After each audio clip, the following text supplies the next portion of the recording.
À vous. Attention pour les couleurs.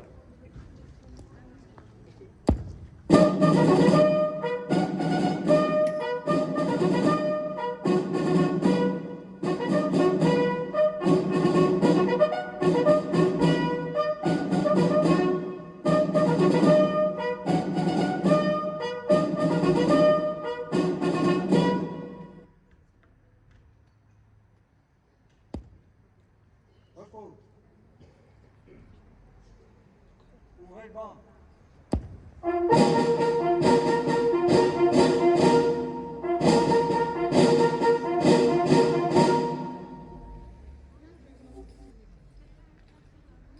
Lecture du texte de l'Union fédérale des anciens combattants par Gérard Douce. Il y a 102 ans, près de la gare de Rotonde, dans une clairière de la forêt de Compiègne, était signé l'armistice du 11 novembre 1918. Ainsi s'achevait, après 4 années de combats meurtriers, la Première Guerre mondiale. La France, victorieuse mais affaiblie, déplorait 1 400 000 morts, 700 000 invalides, 3 millions de blessés, des centaines de milliers de veuves et d'orphelins. Ce bilan très lourd nous rappelle nos valeureux aînés tombés au champ d'honneur et reflète l'ampleur de leur sacrifice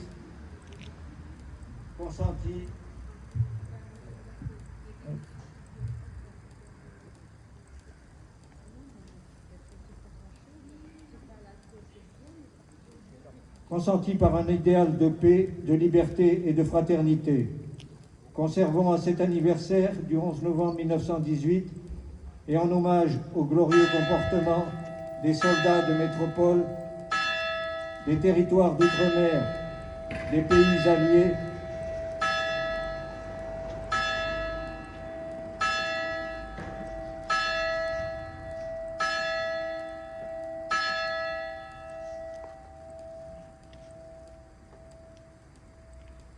et à leur sacrifice la réelle dimension de ce souvenir que nul n'a le droit d'effacer, d'amoindrir ou d'ignorer. Ils sont morts pour la France. N'oublions pas non plus nos combattants des opérations extérieures, pour qui cette date du 11 novembre est la façon qu'a la France d'honorer ceux qui se battent et parfois meurent loin de leur pays. Les événements tragiques de ces mois passés nous rappellent, en effet, que l'engagement de ces soldats a un coût, celui du sang. En cette année 2020, l'Union française des associations de combattants et de victimes de guerre estime que la situation internationale, particulièrement dangereuse, rend plus important que jamais le rôle de l'Organisation des Nations Unies. En ce 75e anniversaire de la signature de la Charte, l'UFAC invite toutes les générations, et spécialement la jeunesse, à œuvrer pour un monde plus juste, plus solidaire et en paix. Vive la République, vive la France.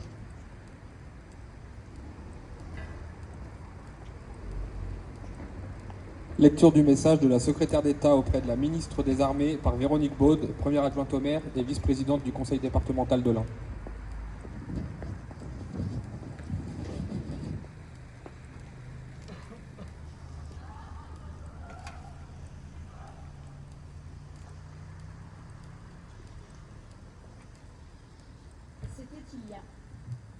C'était il y a un siècle.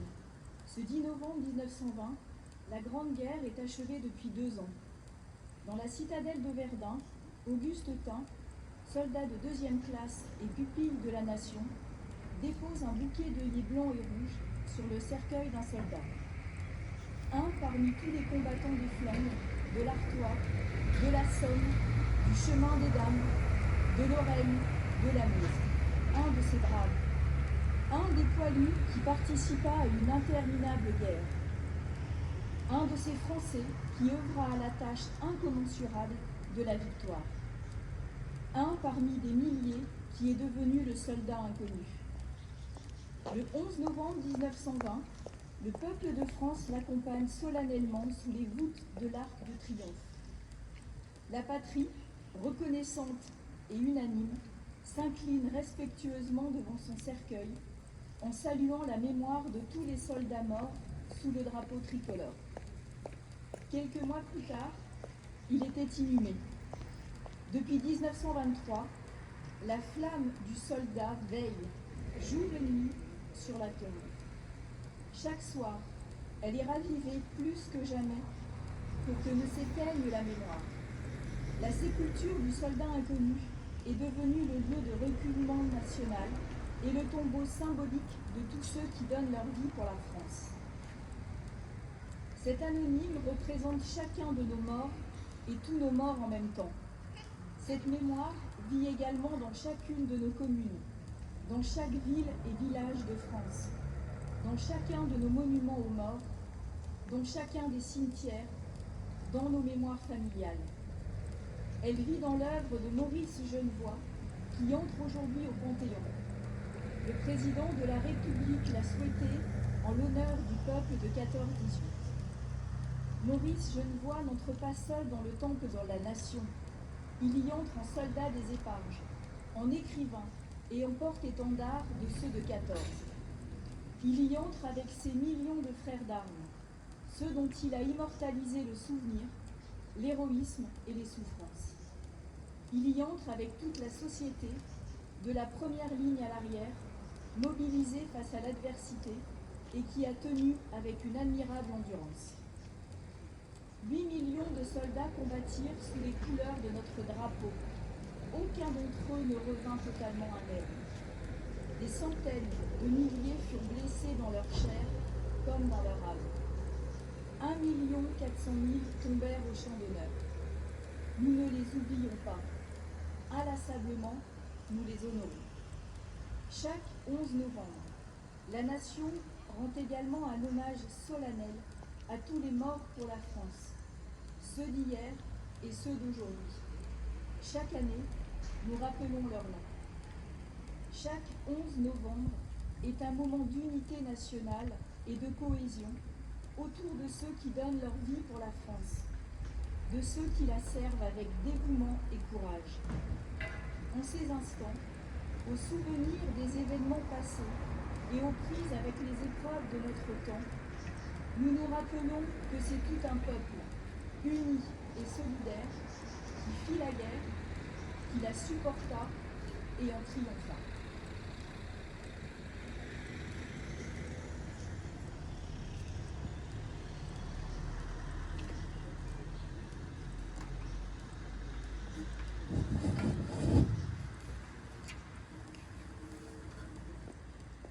Allocution de Monsieur Vincent Scatolin, maire de Divonne-les-Bains.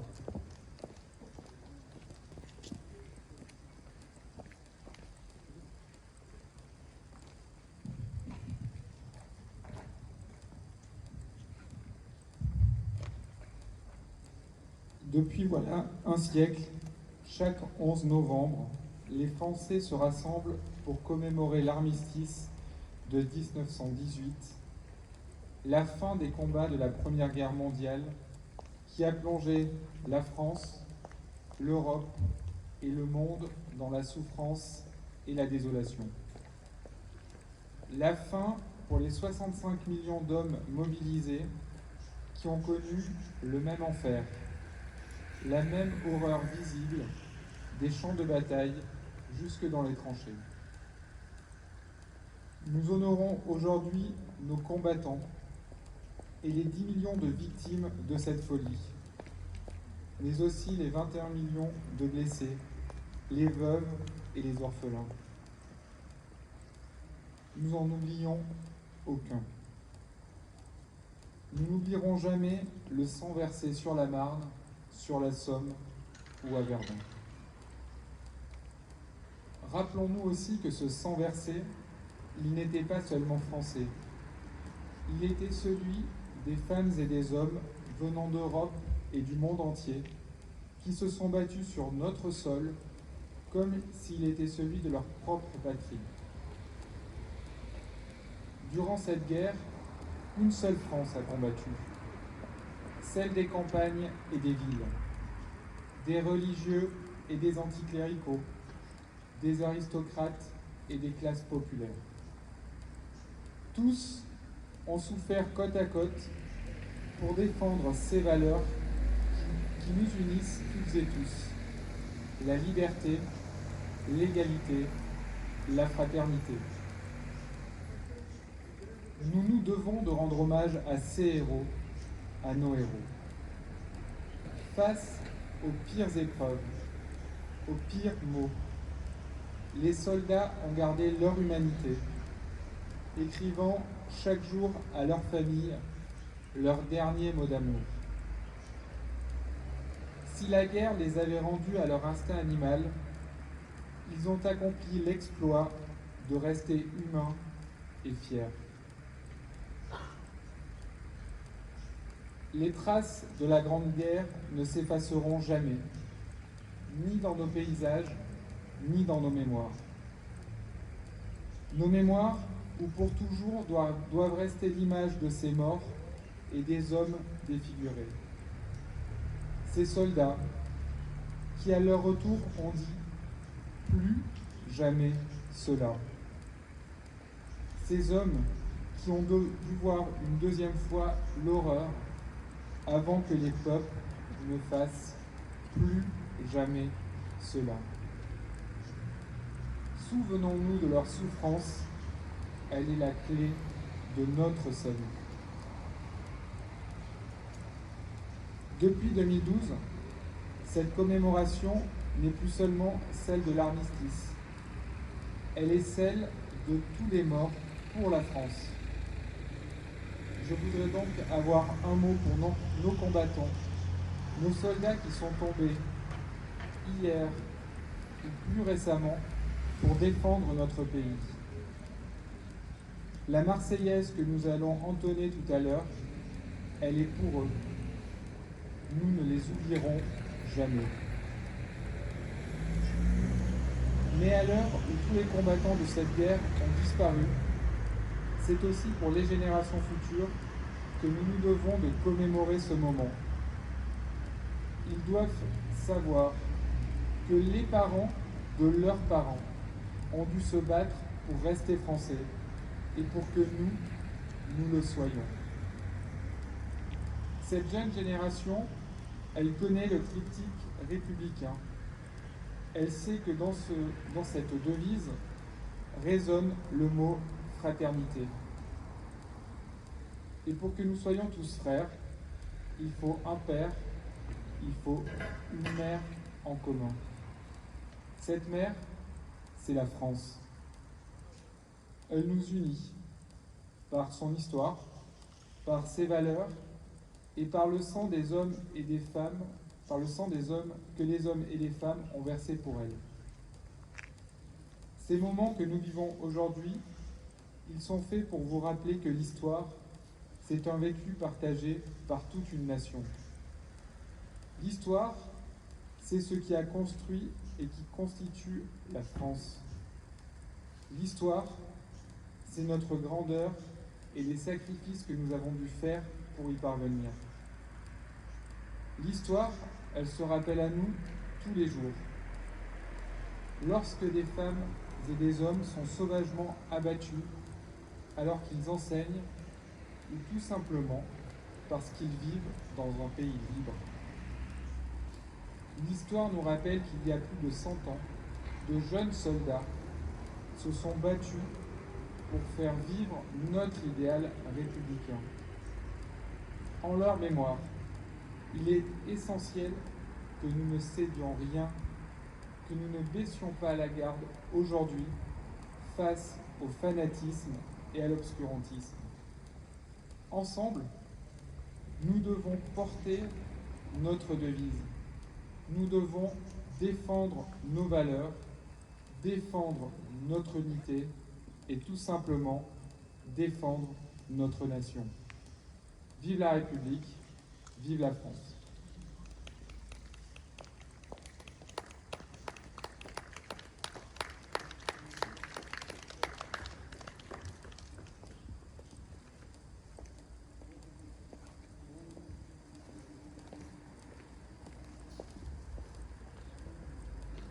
Dépôt de gerbe.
Lecture des noms inscrits sur le monument aux morts par Gérard Douce et des morts pour la France par Olivier Purnot.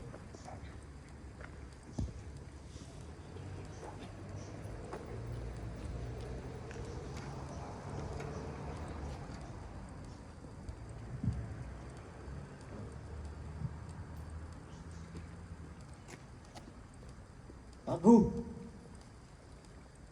Bessot Charles. Bessot Fernand. Bonnet Paul. Boucher Charles. Boucher Eugène.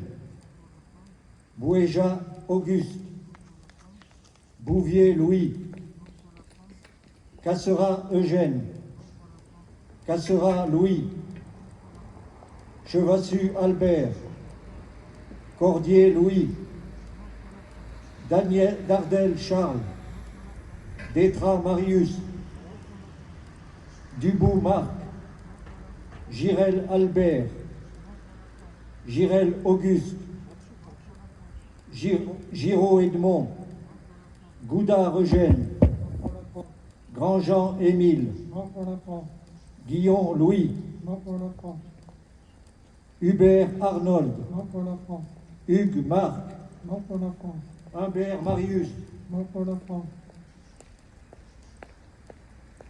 Husson Paul. Hutin Auguste. Hutin Félix. Jos Roland Émile. Jos Roland Fernand. Mathias Lamy. Lamy Paul. Martin Ferdinand. Martin Gaston. Martin Philippe. Munier Claude. Olivier Gaston. Panissot Albert. Panissot Arthur. Panissot François. Panissot Paul. Patrois Henri. Patrois Louis. Patrois Charles. Roman Edmond. Roman François. Sage Albert. Sage Henri. Selman Léon. Verdun Paul. Vindré Julien. Vindré Jean. Vindré Louis. Guillaume Jules. Villiers Auguste. Veste Charles. Guerre de 39-45. Berthet Robert. Clément René. Cretin Raymond. Cuvillier Fernand. Degère Christian. Fries Georges. Martin René.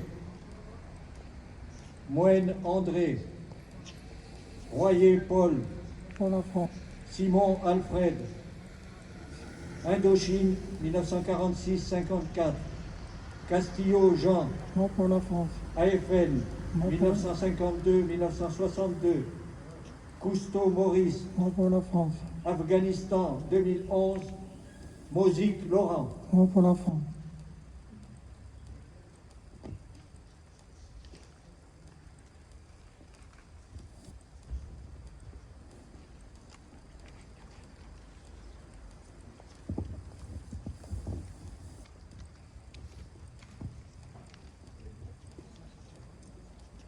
Chef de bataillon, Clément Frison Roche, 5e régiment d'hélicoptères de combat.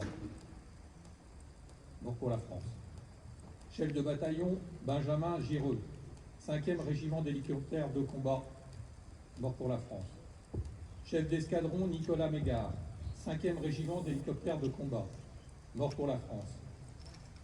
Capitaine, Pierre-Emmanuel Boquel, 5e régiment d'hélicoptères de combat. Mort pour la France. Capitaine Alex Maurice, 5e régiment d'hélicoptères de combat, mort pour la France. Major Julien Carrette, 5e régiment d'hélicoptères de combat, mort pour la France. Maréchal des logis Romain Salle de Saint-Paul, 5e régiment d'hélicoptères de combat, mort pour la France. Chef d'escadron Romain Chaumel de Jarmieux, 4e régiment de chasseurs, mort pour la France. Adjudant Alexandre Crotin, 4e régiment de chasseurs, mort pour la France. Maréchal des logis-chefs Valentin Duval, 4e régiment de chasseurs, mort pour la France. Maréchal des logis-chefs André Serre, 4e régiment de chasseurs, mort pour la France. Adjudant Jérémy Lecy, 13e régiment d'artillerie de montagne, mort pour la France. Adjudant André Djouk, 2e régiment étranger de génie, mort pour la France. Caporal-chef Volodymyr Ribonchuk, 1er régiment étranger de génie, mort pour la France. Brigadier-chef Dmitro Martiniuk, 1er régiment étranger de cavalerie, mort pour la France. Brigadier Kevin Clément, 1er régiment étranger de cavalerie, mort pour la France. Brigadier Tojo Asina Razafin Salama, 1er régiment de hussards parachutistes, mort pour la France. Maréchal des logis Andy Fila, 14e régiment d'infanterie et de soutien logistique parachutiste, mort pour la France. Maréchal des logis ST, 1er régiment de hussards parachutistes, mort pour la France. Brigadier Arnaud Volpé, 1er régiment de hussards parachutistes, mort pour la France.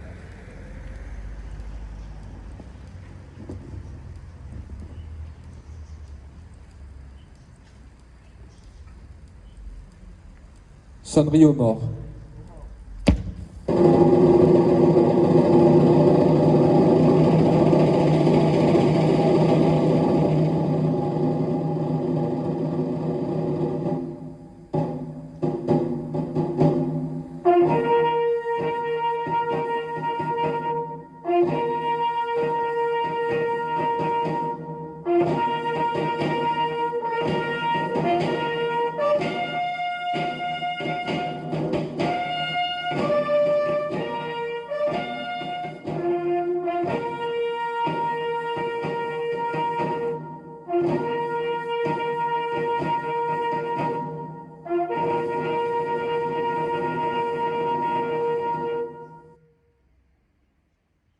Moment de recueillement.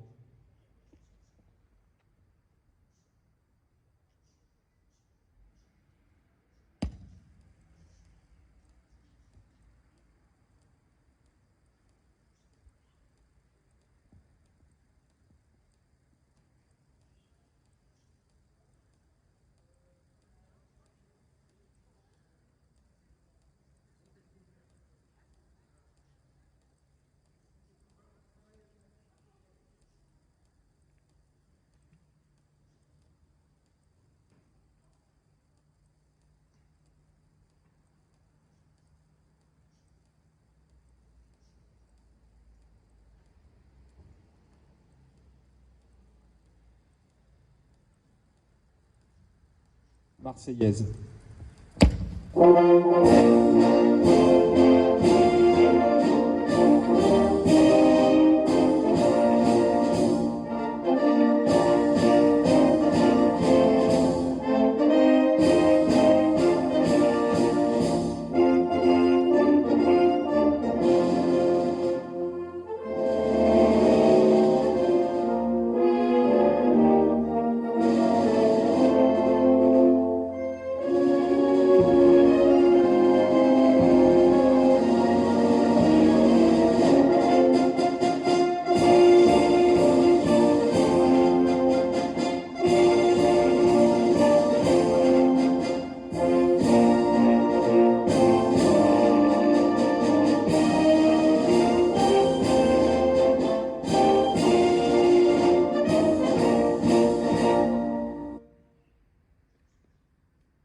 Salut des officiels au porte-drapeau.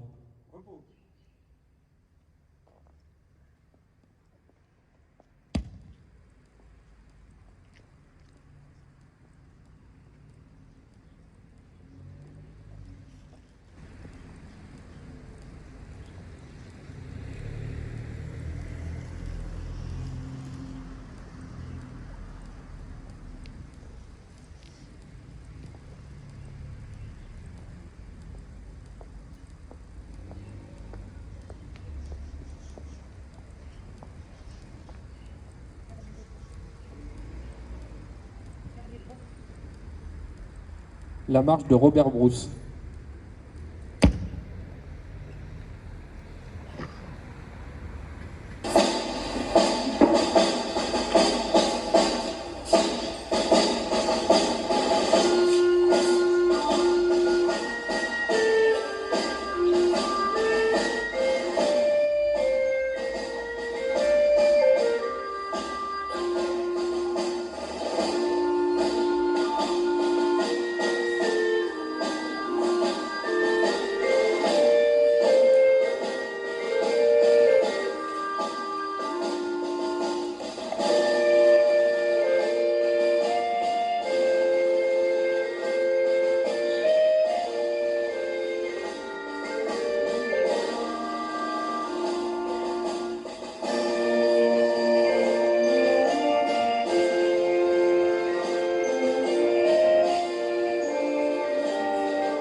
Fin de la cérémonie. Merci à toutes et à tous.